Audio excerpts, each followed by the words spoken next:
Hi everybody, Dacob here. Welcome back to the Fragrant Bunker. So I am on the road and I found something really cool somewhere in a duty-free shop in the middle of nowhere. I've been looking for it for a while. It seems like, I don't know, the production is very small, but finally found it and I'm going to review it with you guys. It is Dolce Gabbana's new version of DG Pour Homme Eau de Toilette. Look what it says at the bottom of that box. Made in Italy, baby. We are back in Italy. We are back in Italy with the production of Dolce Gabbana Pour Homme. I'm so thrilled. And for those of you who don't know, Dolce Gabbana this perfume came out in 1995, produced by Euroitalia in Italy. Then towards the end of the 90s, early 2000s, distribution shifted to Procter & Gamble of all places. It was first made in Germany, then it was made in the UK. That was the worst version ever made. Then from Procter & Gamble, Dolce Gabbana passed on to Prestige, Beauty International, Shiseido. Shiseido then started distributing Dolce Gabbana Pour Homme and started manufacturing it in France, which is a really good version of Pour Homme, but it's still not the original smell of the 90s Euroitalia version of Pour Homme. Then, a year ago, Dolce Gabbana announced that they are stopping their work with Shiseido and they are going to take Dolce Gabbana fragrances and beauty back into their own hands. So for the first time ever, Dolce Gabbana will be distributing and manufacturing their own perfumes, which is super exciting. And I thought to myself, well, maybe they're going to go back to the old formula from Euroitalia. But probably no, because Euroitalia maybe has ownership of certain ingredients and certain combinations that nobody else has rights to. So I'm thinking they're not going to go back to the OG, but are we going to get close to the OG? Well, this is all I could find. 75 milliliter version. I wanted to get the 125 mil. All gone. There was only a 75 mil left. So I got the 75 mil. This is the bottle. It basically looks the same. The bottle is the same as Shiseido's version with the ugly stopper. I don't like the stopper. I like the old school rounded off stopper. But alas, they did not bring back the old stopper. They're still using this one. Maybe they still had leftovers from Shiseido and Shiseido kind of shipped it to them.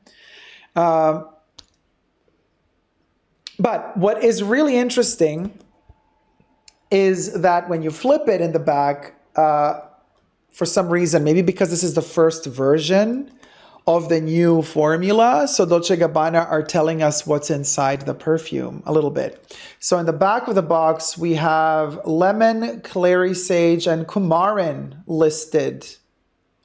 They're actually literally listing those three ingredients as main ingredients: lemon, clary sage, and coumarin or coumarin.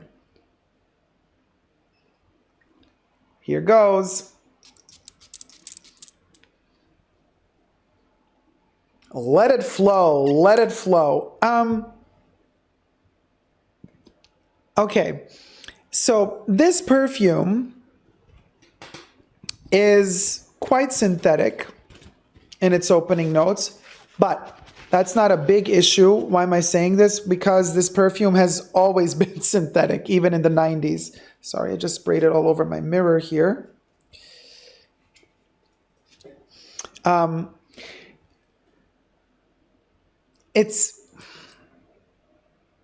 It bites a little. It has that doughy, plasticky, synthetic thing in the opening, which Shiseido's version also had. But it's a little bit more amped up, more intensified, a little bit zestier. It has a little bit more punch, which is interesting because the original Dolce Gabbana, even though it smells different to this in the opening note, still, the original Dolce Gabbana also, when you first spray it on, the 1995 version, kind of punches you a little bit. And then it retracts, and then as it mellows down on the skin, as it dries down on the skin, it hits those softer softer accords, the sandalwood, the tonka bean accords, that tobacco accord a little bit more. Even though right now we got citruses, bergamot, neroli, mandarin, orange listed in the top notes, lavender, sage, and pepper in the mid notes, tobacco, tonka bean, and cedar in the base notes. Still, a lot of people don't really mention the tobacco leaf in here. It's a tobacco leaf, technically, which is like tobacco, but it's kind of like a suede leathery accord. This is a fougere fragrance. It's a lavender heavy fragrance, but it's kind of quintessentially fougere for the 90s in the Euroitalia version, because it delivers a certain type of warmth within the fougere family, which is something that is typical to fougere from the 90s. The 90s fougere in the male category is, think about the OG version of Egoist Platinum, which is a fougere fragrance as well, very lavender heavy. The base there is lavender. It does go into sandalwood as well, like its original counterpart Egoist, but Egoist Platinum is basically fundamentally a lavender fougere fragrance. Also came out in the mid-90s, just like this one. They belong to the same family of fougere. It's a way that perfumery treated fougere lavender-based fragrances back in the day that was very specific. There was a warmth to it. Fougere fragrances from the 90s had something in the mid notes and the base notes. Maybe the sandalwood was different back then. Well, probably was. Technically, they could have harvested it still back then. They can't now, even though already back then it was synthetic. And I can also see this very much with Egoist Platinum. The first edition of it was very warm. Even though it had that metallic opening, it was a very warm perfume. Then in the late 2000s, like in the 2010s, Egoist Platinum was reformulated to something a little bit icky, screechy, metallic that doesn't hit the warm accord. I don't know how the current formulation of Egoist Platinum is. I haven't smelt it in ages, but it used to be warmer in the 90s, just like Dolce Gabbana Pour Homme. Now, this current version opens up colder. Like, we are more in that bergamot, synthetic metallic bergamot, Play-Doh bergamot, pulpy smell in the opening notes. But hints of insect repellent there as well. That citrus in there. It's kind of a similar type of citrus that they would use for some insect insect repellent stuff. But that doughy insecticide goes away after a while, and we do get warmer hues in there. And it is really interesting when it starts warming up to you, right? When it starts kind of drying down, cooling down on the skin, you do hit that clary sage note like they stayed here. And even though they don't state sandalwood, they don't state that there is tobacco in there, you do get that warm, earthy, tobacco-y accord at a certain point. Maybe it's just the echo of all of these other ingredients that are drying down on the skin. It gets warmer. It mellows down nicely. It's not something that is going to last on the skin very long, though. You see, because this delivers such a punch when it opens up, I thought to myself, oh boy, okay, I'm going to spray it on and it's going to be there like for 8 hours. But 3 hours in, 4 hours in, and it's gone. Even though the last hour of this perfume is really beautiful, it really goes into that softer, more nuanced Dolce Gabbana Pour Homme accord, which is kind of similar to the 90s version, albeit much less sophisticated. This thing is more streamlined. It's more stretched out. It's more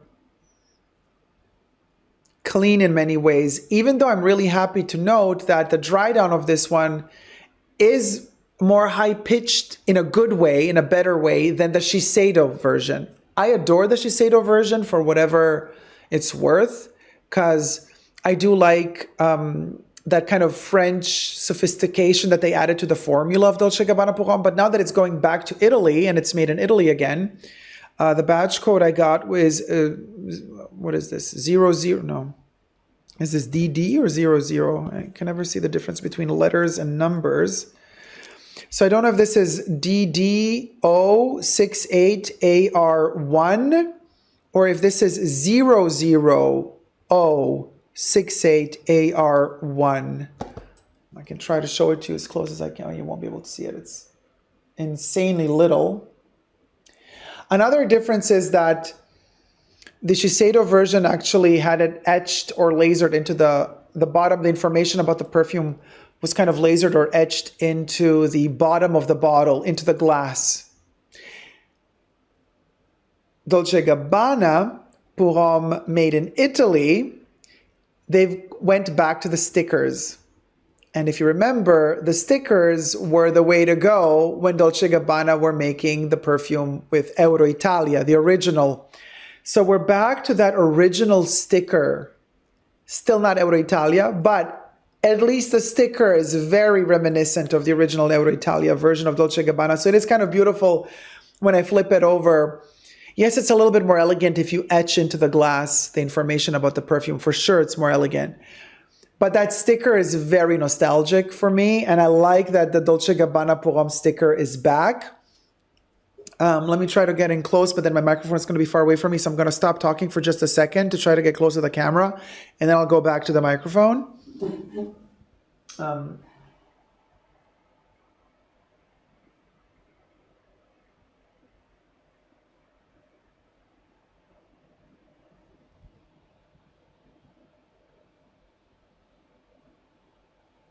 Really hard to see, you guys. Maybe if I take a picture of it quickly.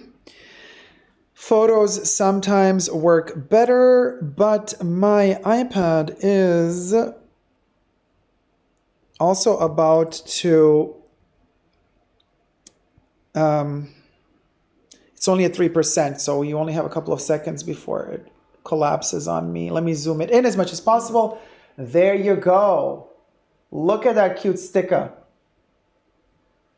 And you see the batch code, it's either 00068AR1 or DD or D068AR. Anyway, so 78% alcohol in here, distributed by Dolce Gabbana Beauty. Okay, so this is the cool thing, right? No longer distribution through other means, directly distributed by Dolce Gabbana Beauty SRL via Carlo Goldoni 10, Milano, Italia, AC London. They have their London thing as well, probably for tax. You never know. Anyway, allegedly. Subscribe to my channel while you're at it. Thank you guys for watching. And thumb up this video if you're enjoying it. Means the world to me. It also helps the channel out a lot. So this is brand new. This has been launched in 2023 as we're speaking. It's drying down beautifully. It's a very, very citrus, bergamot heavy fragrance though, right? It goes more into that bergamot-y, citrusy direction than it does into the sandalwoody accords.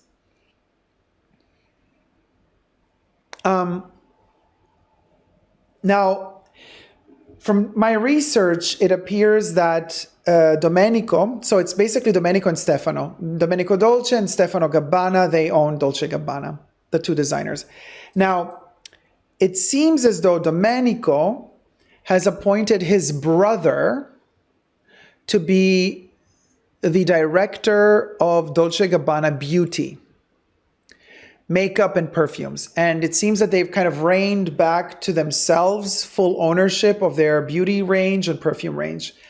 This oftentimes means that when there's a shift in ownership, that certain products and ingredients and recipes, the formulations, they have to change because the original manufacturers, Euroitalia being the first one, they probably own the rights to the OG formula. So you have to tweak it to be allowed to still use it. And like I said, sometimes also some of these brands, they create their own ingredients, like their own chemical compounds that are patented by them, and then you can't use the same one. You have to make something similar, so that automatically makes the perfume smell a little bit different. This is really beautiful in the dry down. But I was super excited to hear that Dolce Gabbana are going to make Pour Homme and the red cap as well in Italy again. And I was hoping that Euroitalia would kind of be behind the scenes, the manufacturer of this one, but no. So then I was hoping, well, at least if they're making it again in Italy, finally it's going back to Italy, the production, it's going to smell similar. Not really. So bottom line is this. If you're expecting with this new iteration of Dolce Gabbana Pour Homme to get your beloved Euroitalia version of Dolce Gabbana Pour Homme, you will not be getting your Euroitalia version of Pour Homme. You will not. You will be getting a slightly more intense smelling, more pungent version of the Shiseido made in France Dolce Gabbana Pour Homme. That you will be getting. And it's peppery. It has a zestiness to it, like a little peppery accord in there, like an acidic fresh pepper, a black fresh pepper. So it's not as elegant as it used to be, okay? But then again, there's only one OG 1995 Dolce Gabbana Pour Homme. Everything else is, it's kind of sad that it's watered down, but it has a little bit more, yeah, it has a little bit more added sweetness, more body to it, like Jesus is saying in the chats here I'm reading, but I still feel that it has a bitterness to it, and it's a bitter accord that is not the accord that the original has. Dolce Gabbana Pour Homme original is less acidy. This thing is a little bit more acidy. Tina says, stick with your vintages. I heard someone saying it smells like hand sanitizer. Hand sanitizer or a little bit of a like kind of an anti-bug spray or a bug repellent. It does have that in the opening notes. But you know what I think? Since they're kind of reining it back in and producing it themselves, they might still tweak it a little bit, you know? I'm thinking like, okay, if they just got their formulas in and they're doing their own version of it, they're doing whatever they want to do, but if they're new at this, at owning their own brand, when it comes to cosmetics and like beauty and perfume, maybe they're going to perfect the formula with time. You know, I'm really curious to see how this, if they still keep producing their own perfumes, let's say 2 years from now, I'm really curious to smell out the Dolce Gabbana Pour Homme made in Italy, batch code 2025, 2026. And why am I saying this? Because like also with Chanel, we've seen when Olivier Polge took over the Les Exclusives range and the perfumes in general from his father, from Jacques, you know, he discontinued the Eau de Toilette Les Exclusives and introduced the Eau de Parfums. And the Eau de Parfums were not the best. Most of them were really not good, the first batches. Now, I have samples from the first batches of the Eau de Parfum from 2016, Les Exclusives Eau de Parfums, and then as they continued manufacturing them, 2018, 19, 20, 22, 23. And the biggest example of change is Sycamore. Sycamore, the first Eau de Toilette of Sycamore, a masterpiece. Then they watered it down more and more and more. And then by 2016, they shifted to Eau de Parfum. The first Eau de Parfum was terrible, really bad. Then with time, they started tweaking Sycamore more and more and more. And now by 2023, Sycamore Eau de Parfum smells much closer to the Eau de Toilette than it used to smell back in 2016. So these brands can tweak stuff. They can find ways to perfect things, to fine tune things. It really worked well for Chanel. With Dolce Gabbana, I think it can work too. I think they need to just tone down a little bit that pungent, that kick in the opening notes, you know. Maybe get a better quality bergamot. Maybe fine tune and tweak your synthetics in there. Balance them out between warm and cold a little bit better, and then you got really a good perfume. Now, having said all that, this dries down beautifully, you know? It really does dry down beautifully, but it doesn't last long, and it takes you to get over that pungent opening to get into that warm, nice dry down.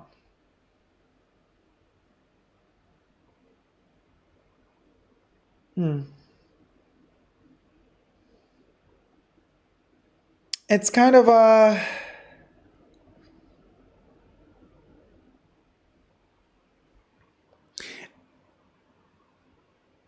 It's kind of delivering a newly found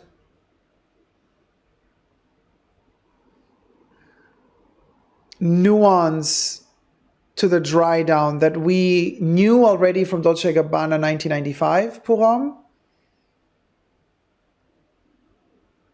It's like they added another color to this. So of course it used to have a sticker. The sticker was silver and navy blue. The cap was rounded but navy blue with a little bit of silver. So it's a cool tone. The perfume itself has all these cool tones to it, right?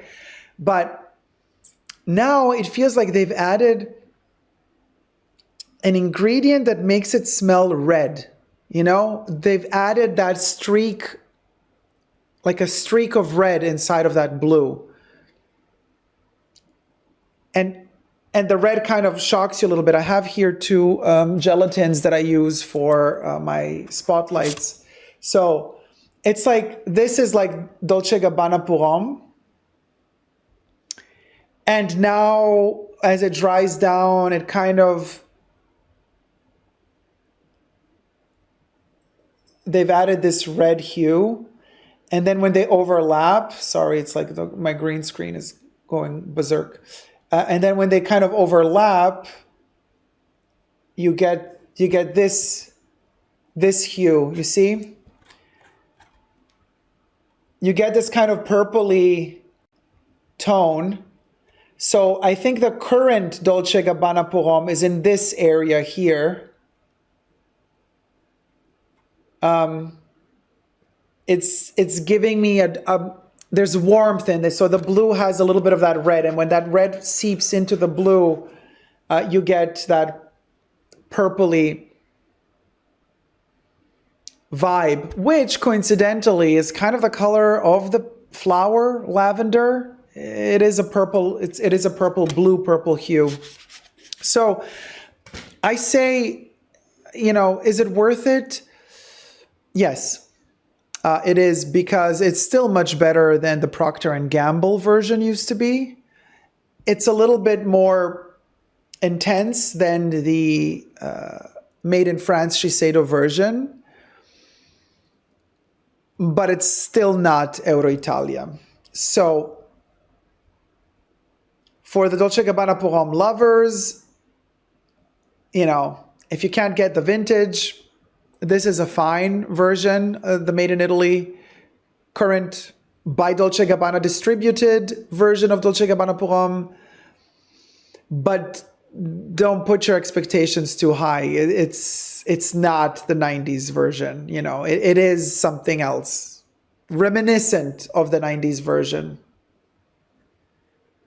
Now I wish that the cap is rounded off again, and I hope that they would bring back the sticker, and I would be much happier. And then tweak that formula, Dolce Gabbana. Come on, let's go closer to the OG 90s, and you're going to make a bunch of people real happy, because this has a real cult following. Me being one of the cult followers, I have a bunch of vintage 90s Dolce Gabbana Pour Homme like stocked up, you know. I've been stocking up on those babies, and they're just divine still to this day.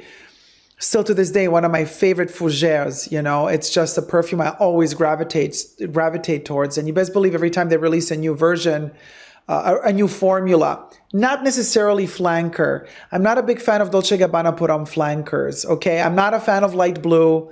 I'm really not a fan of Dolce Gabbana Pour Homme Intenso, I just think it's ridiculous. It's a joke. I really don't like it. It's the OG Eau de Toilette for me all the way. So whenever they release a new formulation of the Eau de Toilette, I'm like, okay, yes. Let me buy it. Let me test it out. So I have all my little bottles and formulas, you know, from the different years standing next to each other. And I can say we're heading in the right direction. This is an improvement to what we've had in the years past. So that's a good thing. But we're still not there yet. We're still not back to Euroitalia, but there is hope. Because like I said, it is getting better. It's drying down really nicely. Still has that bitter bergamot accord in there, but I want it to be a bit warmer, a bit sweeter. I want that violet to kind of kick in as well. It's just not there. This is more a cooler version of Dolce Gabbana Pour Homme. So let me know your thoughts down below. Let me know if you got one, if you're liking it, if you're not liking it. If you are not liking it, please let me know why, for what reason. Like, how is it, in your opinion, different to the OG? Or if you have another preferred version, formulation of Dolce Gabbana Pour Homme, let me know. Like, some people actually do like the made in UK Procter & Gamble version of Dolce Gabbana Pour Homme. I want to know. I want to know why, because maybe I'm missing something in interpreting the smell. Because, you know, especially when you go into these reformulations, you have really specific expectations, olfactive expectations, because you have a very vivid memory of the OG formula. So it's very easy to be disappointed, right? But if I could manage to subvert those expectations in a different direction and try to detach myself from the memory of the 90s Euroitalia version, maybe I can approach it from a kind of a more fresh perspective, which is also interesting when you talk to people who have never smelled the original, right? And like the first one they ever smell is this one. What would they feel? You know what I mean? So if you like for the first time ever discovered Dolce Gabbana Pour Homme, and the first time you discover it is through this formula, and let's say you love it, how would you feel if then 1 year later, someone were to give you, for the first time ever, the Euroitalia version of Dolce Gabbana Pour Homme? Would you be saying, I prefer this one to the Euroitalia version, just because this is the first one that you knew? Or would you actually fall more in love with the Euroitalia version after you've smelt it, a year or two after you've discovered this is first?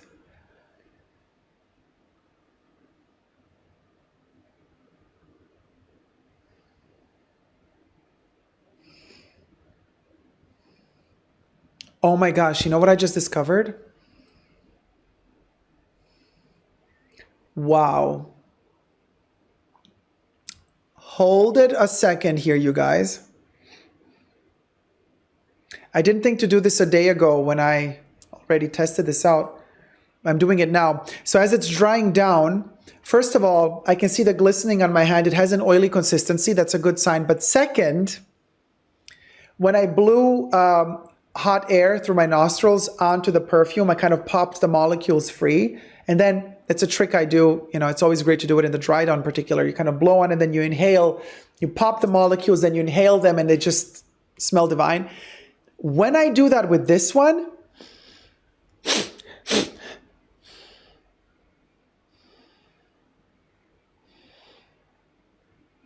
I get a gorgeous lavender. Like, I'm talking, wow.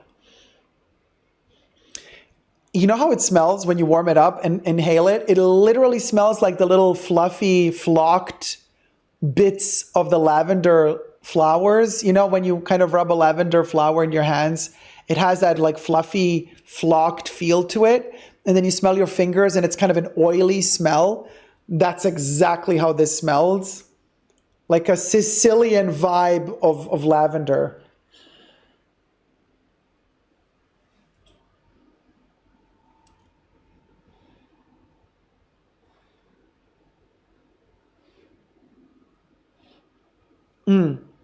Let me see if I try to spray it on and right off the bat, like when it's like completely still wet in the opening notes. Let me try to warm up the opening notes immediately.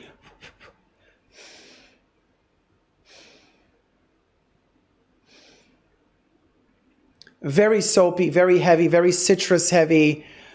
It's definitely that insect repellent vibe going on. You gotta wait for that top note to dissipate, that cardamom, that bergamot lemon guts to go.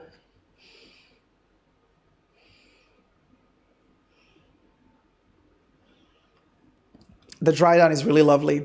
They have to work on the longevity though. They have to work on the longevity. It's a very short-lived perfume. It behaves almost like a cologne. You know, I would like to have at least 6 hours out of this before I have to reapply.